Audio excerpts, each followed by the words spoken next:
Before defining and developing the scope and objectives of digital citizenship, let's first examine the central concept, citizenship itself. The concept of citizenship is complex, multidimensional, and can be understood at different levels. Indeed, citizenship can be seen as a status, that of being a citizen. A status that stems both from official recognition by the state and from acceptance of the community's codes. By the individual, in other words, their duties, rights, and freedoms. But citizenship is also an attitude, an ideal, or even for some, a virtue that reflects a commitment, an individual responsibility perceived and assumed towards the community, whether in decision-making, such as during an election, or in everyday behavior.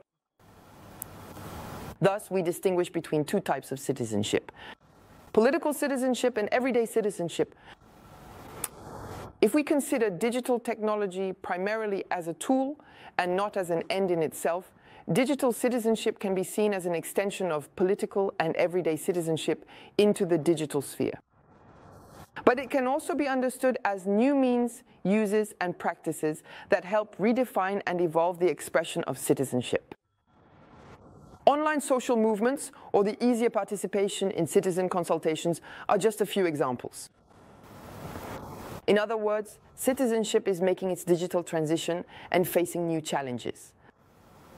How can digital technology enable greater citizen participation and social inclusion? How can we facilitate exchanges between elected officials and citizens? These are just some of the questions that civic techs are trying to answer through digital solutions. This then raises the question of the acceptability and adoption of these solutions by those most directly concerned, the citizens.